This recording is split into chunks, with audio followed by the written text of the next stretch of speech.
பவுல் சொல்றாரு. உங்களால என்னாலே சொல்ல முடியுமா?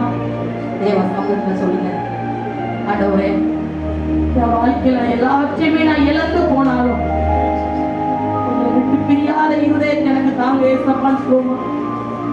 நீங்க மட்டும் போதும், நீ ஒருவர் மாத்திரம் போதும் ஏசப்பா.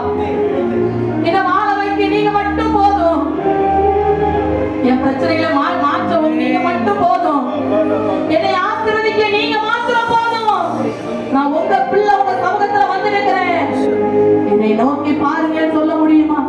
ஆண்டவருடைய சமூகத்துல சொல்லுங்க. கருமையான கர்த்தருடைய பிள்ளைகளே, என்ன ஒரு நிமிஷம் கண்ணோக்கி பாருங்கப்பா. இந்த உபவாச ஜெபத்துக்கு நான் கண்ணீரோட வந்து இருக்கிறேன் ஏசப்பா.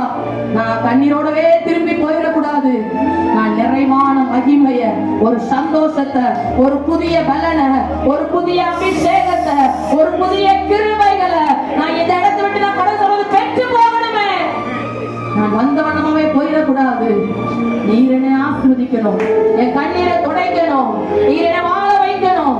ஹல்லேலூயா. எனக்கு உதவி செய்யுங்க ஏசப்பான்னு சொல்லுங்க, எனக்கு கிருபையாக ஏசப்பான்னு சொல்லுங்க. நான் உங்க பிள்ளை, என்னை கைவிட்டாதீங்க.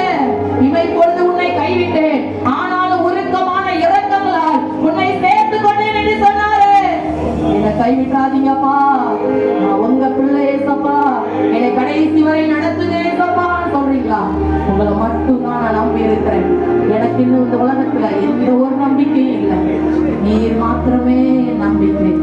ஹல்லேலூயா.